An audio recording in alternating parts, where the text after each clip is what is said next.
जय Hind dear learners. इस video में हम सॉल्व करेंगे क्लास 6 मैथ्स एक्सप्रेस एक्सरसाइज 9.3। तो इस एक्सरसाइज की फर्स्ट क्वेश्चन देखिए, write algebraic equations for the following mathematical statements and then solve them. तो ए से लेकर एच तक यहाँ कुछ मैथमेटिकल स्टेटमेंट्स हैं। इन सब मैथमेटिकल स्टेटमेंट्स को अलजेब्रिक एक्सप्रेशन में रिप्रेजेंट करना, इक्वेशन में रिप्रेजेंट करना और बाद में इसी ही इक्वेशन को सॉल्व करना। तो ए नंबर देखिए, 8 subtracted from A number gives 21। तो किसी एक पर्टिकुलर नंबर है जिससे अगर 8 सब्ट्रैक्ट की जाए तो हमें मिलेगी 21। तो एक्चुअली वो नंबर है क्या? तो देखिए इस टाइप फिर हम लोग कैसे सॉल्व करते हैं। यहाँ कौन से नंबर से 8 सब्ट्रैक्ट करने से 21 मिलेगी? भाई ये आपके मन में भी आ रहा है कि आंसर क्या होगा। तो मतलब 21 के साथ 8 ऐड कर देना, नहीं 29 मिलेगी, तो आंसर 29 होगा। लेकिन हम इसको अलजेब्रिक एक्सप्रेशन में कैसे रिप्रेजेंट करेंगे, ये भी तो पहले रिप्रेजेंट करना पड़ेगा ना। तो हम पहले नंबर को, वो जो रिक्वायर्ड नंबर जिससे सब्ट्रैक्ट करना है 8, इसको हम x ले लेंगे। तो लेट द रिक्वायर्ड नंबर भी x, ऐसे ही लिखना, ठीक है। तो हमने x लेट कर लिया।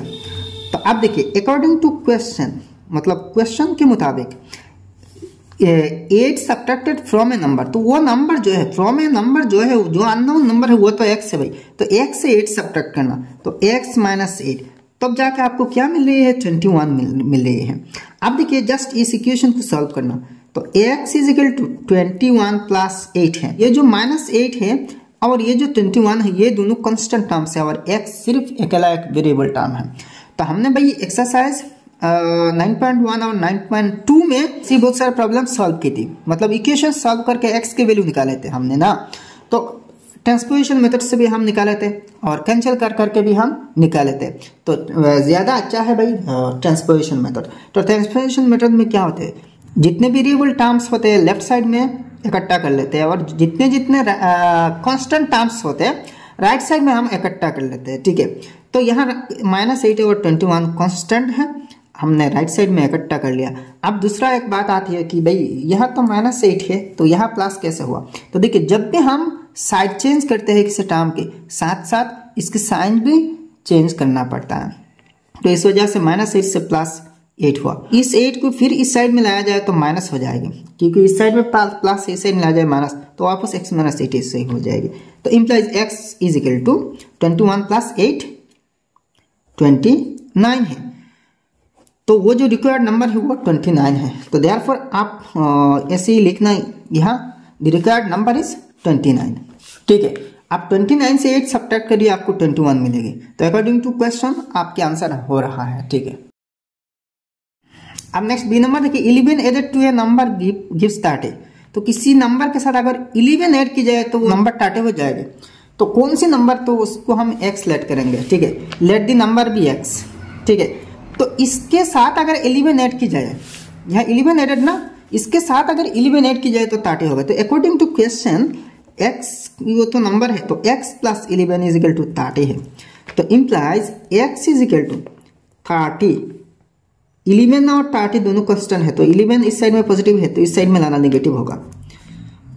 तो implies x is equal to 30 - 11 19 है, ठीक है। तो therefore the required number is 19, मतलब 19 के साथ अगर 11 ऐड की जाए तो 30 होगा, ठीक है। इजी ना भाई, बहुत इजी है, बहुत इजी है। अब नेक्स्ट सी नंबर देखिए, ए नंबर मल्टीप्लाइड बाई 8 गिव्स -48। तो एक ऐसा नंबर जिसको 8 से मल्टीप्लाई करने से -48 मिलेगी, तो वो नंबर क्या है? तो हम इसको लेट करेंगे x, let the number be x। तो according to question a number multiplied by 8, तो x को 8 से मल्टीप्लाई करने से -48 हो रही है। तो इम्प्लाइज कि x × 8 क्या है? 8x है। तो x की वैल्यू चाहिए ना, तो x की कोएफिशिएंट 8 है, तो 8 से -48 को डिवाइड देना, 8 है। तो 8 6 * 48, तो इज इक्वल टू -6 है। तो देयरफॉर x की वैल्यू क्या है? x is equal to -6। तो द रिक्वायर्ड नंबर इज -6। तो ये आपकी कंप्लीट आंसर है। मतलब आप -6 के साथ 8 मल्टीप्लाई करके देखिए -48 मिल रही है। नेक्स्ट डी नंबर देखिए, ए नंबर डिवाइडेड बाई -3 गिव्स -12। तो एक ऐसा नंबर है जिसको -3 से डिवाइड करने से आंसर -12 मिलेगी, यानी कि क्वेश्चन -12 मिलेगी। तो इसको हम लेट करेंगे, let the number be x. तो अकॉर्डिंग टू क्वेश्चन इस x को अगर -3 से डिवाइड दी जाए तो आपको क्या मिल रही है, -12 मिल रही है। तो x by -3 is equal to -12, ठीक है। अब देखिए, तो इम्प्लाइज क्रॉस मल्टीप्लिकेशन करना, x है इज इक्वल टू -3 इंटू -12। तो implies x is equal to 3 12 36 है, तो माइनस माइनस प्लस 36 है। तो देखिए वो नंबर x की वैल्यू क्या है, 36 है। तो मतलब x क्या है, हमने वो तो अननोन नंबर लेट करी थी। तो therefore the required number is 36। Simple ना, कितनी सिंपल है। अब नेक्स्ट ये नंबर देखिए, 7 एडेड टू 3 टाइम्स ये नंबर इज 28। तो किसी एक नंबर है, अननोन नंबर है, इसकी 3 गुना के साथ अगर 7 ऐड की जाए, 7 ऐड की जाए तो 28 मिलेगी। तो वो नंबर क्या है, तो हम इसको पहले वो नंबर तो x लेट करेंगे। तो लेट द नंबर भी x है। तो इसी x की 3 टाइम्स के साथ अगर 7 ऐड की जाए तो देखिए 7 एडेड टू 3 टाइम्स है नंबर, तो वो नंबर तो x है। तो इसकी 3 टाइम मतलब 3x है, इसके साथ अगर 7 ऐड की जाए तो क्या मिलेगी, 28 मिलेगी। तो 3x plus 7 is equal to 28 है। तो implies 3x is equal to, पहले देखिए ये वेरिएबल टर्म है, ये दोनों कांस्टेंट, तो एक साथ कर देना। तो 28 माइनस 7, इस साइड में प्लस से इस साइड में लाया जाए माइनस होगा। तो implies 3x is equal to 28 minus 7 21 है, ठीक है। अच्छा, तो implies x is equal to 21 को x के कोएफिशिएंट 3 से डिवाइड देना। तो 3 7 21, x की वैल्यू 7 है। तो therefore the required number is 7। तो हमने नंबर तो x लेट करी ना, तो x की वैल्यू 7 आया, तो मतलब वो वही रिक्वायर्ड नंबर है। नेक्स्ट बाई f नंबर देखिए, 10 subtracted from 5 times A number gives 15। तो किसी एक नंबर है जिसकी 5 गुना से 10 अगर माइनस की जाए, 10 सब्ट्रैक्ट की जाए तो 50 मिलेगी। तो वो नंबर तो हमने x लेट करी, तो इसकी 5 गुना क्या है, 5x है। तो अकॉर्डिंग टू क्वेश्चन 5x, इससे अगर 10 सब्ट्रैक्ट की जाए तो 5x माइनस 10, तो आपको क्या मिल रही है, 15 मिल रही है। तो मतलब इज इक्वल टू 15 है। अब इस इक्वेशन को सॉल्व करना सिंपली। तो देखिए 5x इज इक्वल टू -10 है, इस साइड में ले लेना। तो इस साइड में ऑलरेडी प्लस 15 है, तो -10 से प्लस 10 हो जाएगी राइट साइड में। तो implies 5x is equal to 15 plus 10 25 है। तो implies x is equal to 25/5 है। तो 5 5 25 को 5 से डिवाइड देने से 5 आ रही है। तो x की वैल्यू 5 है, तो मतलब वो जो नंबर हमने x लेट करी थी इसकी वैल्यू 5 है। तो यानी कि वो रिक्वायर्ड नंबर क्या है, 5 है। Therefore the required number is 5। Next G number है कि a number divided by 2 and decreased by 3 gives 5। तो एक नंबर जिसको अगर 2 से डिवाइड दिया जाए और इसके बाद इससे 3 माइनस की जाए तो 5 होगा आंसर। डिक्रीज्ड बाई 3 मतलब 3 माइनस करना। तो वो नंबर हमने x लेट करेंगे, ठीक है। तो let the number be x। तो अकॉर्डिंग टू क्वेश्चन इस x को 2 से डिवाइड देना, ठीक है। तो अकॉर्डिंग टू क्वेश्चन x को 2 से डिवाइड देना, n डिक्रीज बाई 3 और इससे 3 माइनस करना, तो आपको क्या मिलेंगे, 5 मिल रही है। तो आप इस इक्वेशन को सॉल्व करना। तो implies x by 2 is equal to 5 plus 3 है, इस 3 को इस साइड में ले लेना क्योंकि ये 3 और -3 और 5 कांस्टेंट है। तो implies x by 2 is equal to 5 plus 3 8 है, क्रॉस मल्टीप्लिकेशन कर देना। तो implies x is equal to 2 8 16 है, x की वैल्यू 16 है। तो therefore the required number is 16, ठीक है। बहुत सिंपल है, बहुत सिंपल है। नेक्स्ट 8 नंबर क्वेश्चन देखिए, when A number is subtracted from 16 the result is 4। अच्छा, when A number is subtracted from 16। अच्छा, किसी एक नंबर को अगर 16 से सब्ट्रैक्ट की जाए, सब्ट्रैक्टेड फ्रॉम 16 मतलब 16 से अगर माइनस की जाए किसी एक अननोन नंबर को, तो आपको 4 मिलेगी। तो वो नंबर क्या है, तो हम नॉर्मली x लेट करेंगे, let the number be x। तो अकॉर्डिंग टू क्वेश्चन अगर इस x को 16 से माइनस किया जाए तो 16 minus x is equal to, तो आपको 4 मिलेंगे, ठीक है। तो इम्प्लाइज देखिए -x है, ये जो 16 है ये पॉजिटिव है, तो इसमें इस साइड में लाया जाए नेगेटिव होगा।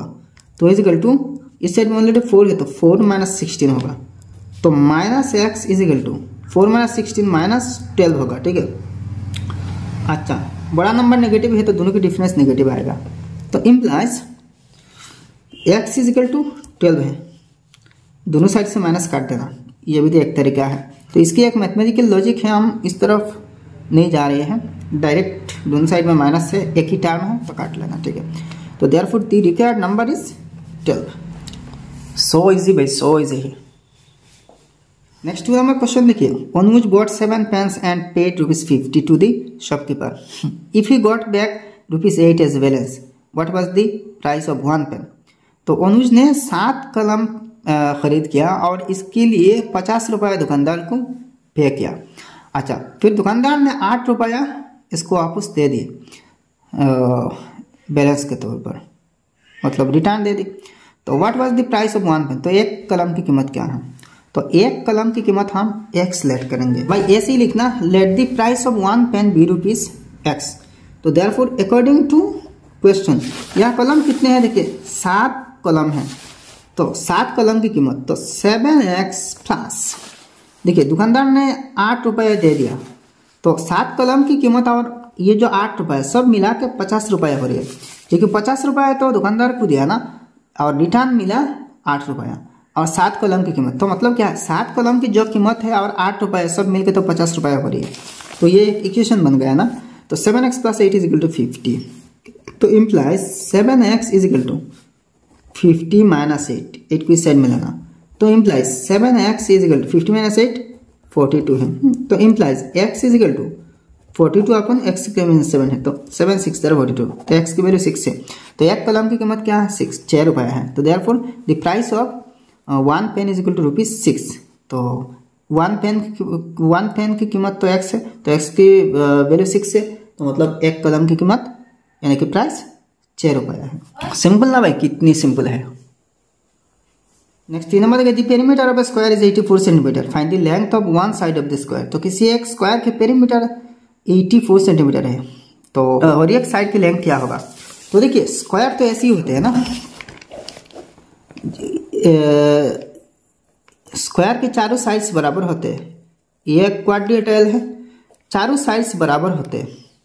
अच्छा, इसकी पेरीमीटर, तो पेरीमीटर की फॉर्मूला क्या है, पेरीमीटर की फॉर्मूला 4 × साइड है, ये और एक साइड सेम लेंथ की है, तो चारों साइड्स बराबर है ना। तो s + s + s + s is equal to p, यानी कि पेरीमीटर है, ठीक है, क्योंकि ये चारों साइड्स की टोटल लेंथ को पेरीमीटर कहते हैं, यानी कि पूरा बाउंड्री है। तो 4s को ऐड करने का मतलब क्या है, 4 से s को इंटू करना, यानी कि 4s है पेरीमीटर का फॉर्मूला। तो यहाँ पेरीमीटर 84 सेंटीमीटर है, तो 84 को 4 से डिवाइड देने से साइड मिल जाएगी। हाँ भाई, अलजेब्रिक इक्वेशन इस करके सॉल्व करना।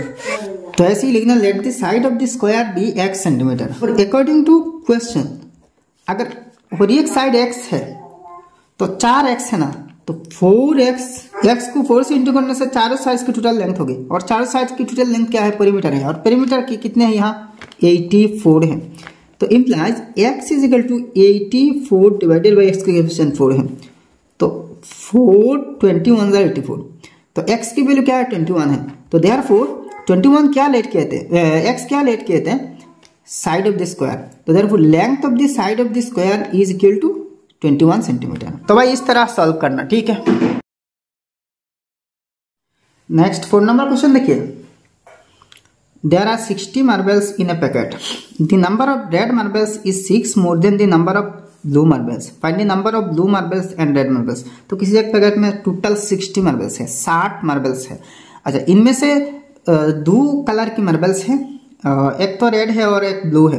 तो रेड मार्बल्स की तादाद कितनी है, ब्लू मार्बल की तादाद से 6 ज्यादा है। मतलब अगर ब्लू मार्बल्स 10 है तो 10 से और 6 ज्यादा क्या है, रेड है, तो 16 होगा, 10 + 6 16 होगा। तो ऐसे ही मान लीजिए। तो यहाँ हमें अगर ब्लू मार्बल की तादाद यानी कि संख्या मिले तो हम इससे रेड मार्बल की संख्या पता कर लेंगे। कैसे, ब्लू मार्बल्स जितने होंगे ना इसके साथ 6 ऐड कर देंगे, तो हमें रेड मार्बल्स की कितने हैं टोटल मिल जाएगा, ठीक है। तो पहले देखिए, रेड मार्बल को हम ब्लू मार्बल की तादाद को x लेट करेंगे, let the number of blue marbles be x। तो आप ऐसे लिखना, therefore the number of red marbles is equal to x plus 6। अच्छा, रेड मार्बल्स ब्लू मार्बल्स से चेज ज्यादा है, तो ब्लू मार्बल्स अगर x है तो रेड मार्बल्स x प्लस 6 हो गए ना। तो अकॉर्डिंग टू क्वेश्चन ये ब्लू मार्बल है, ये रेड मार्बल है, तो दोनों मिला के कितने हो रहे हैं? 60 हो रहे हैं, 60 हो रही है। तो दोनों को ऐड करके आपको 60 मिलना चाहिए। तो x plus 6 is equal to 60 है। तो एक इक्वेशन बन गया ना, सिंपल इक्वेशन बन गया, इसको सॉल्व करना। तो x प्लस x 2x है, 2x is equal to 60 minus 6 है, इस 6 की साइड मिलाना। तो 2x is equal to 60 minus 6 54 है। तो implies x is equal to 54 upon 2x के ऑप्शन, तो 27 है। 227 और 54, तो x की वैल्यू 27 आया। तो इसका मतलब क्या है? x क्या कितने x क्या है? तो देयरफॉर x तो ब्लू मार्बल की संख्या है ना, तो ब्लू मार्बल 27 है। तो blue marbles is equal to 27 और रेड मार्बल्स, ब्लू मार्बल 27 है तो इसके साथ 6 ऐड करना तो 33 होगा। ठीक है, तो ये है सॉल्यूशन फाइनल। बहुत इजी है, बहुत इजी। अब नेक्स्ट 5 नंबर क्वेश्चन देखिए। Maya withdraw ₹350 from her account, the new balance in her account is 1262.50। What was the previous balance? तो माया अपनी अकाउंट से 350 रुपया विथड्रॉ की, मतलब बैंक से ले आई। अच्छा, अब इस 350 रुपया विड्रॉ करने के बाद, विड्रॉल के बाद 1262 रुपया और 50 पैसा अकाउंट में बैलेंस है। तो पैसा उठाने के पहले, विड्रॉ करने के पहले टोटल कितने थे? तो ये विड्रॉ हुआ, ये आप बैलेंस है। तो विड्रॉ और बैलेंस दोनों को ऐड करने से जो ओरिजिनल अमाउंट है वो मिल जाएगी। तो ओरिजिनल अमाउंट को हम लेट करेंगे x। तो let the previous balance be ₹x। तो अकॉर्डिंग टू क्वेश्चंस ये x किसके बराबर होगा? ये जो विड्रॉल है 350 रुपया 350 प्लस अब जो बैलेंस बाकी है अकाउंट में वो भी है ना 1262.50, 1262.50। तो implies x is equal to, दोनों को ऐड करना। ठीक है, तो इस साइड में ऐड कर लेंगे 1262.50 और 350.00। ठीक है, तो 50 है, 2 है, 6 प्लस 5 11 1 कैरी ओवर 1 है, 2 प्लस 1 3 प्लस 3 6 है और 1 है। तो 1612.50 है, 1612.50 है। तो ये तो प्रीवियस बैलेंस ना x की वैल्यू है, तो therefore the previous balance is 1612.50। Next 6 number question देखिए। Tasneem bought pencils that cost ₹4 each and a notebook that cost ₹22. If the total cost was ₹54, find the number of pencils she bought. तो तस्नीम कुछ pencils और एक notebook खरीद के, अच्छा तो और ये पेंसिल की कीमत 4 रुपया की है और जो एक नोटबुक खरीद की ना इसकी कीमत 22 रुपया है। तो टोटल दुकानदार को 54 रुपया 54 रुपीज पे करना पड़ा। तो भाई यहाँ कितने पेंसिल्स थे?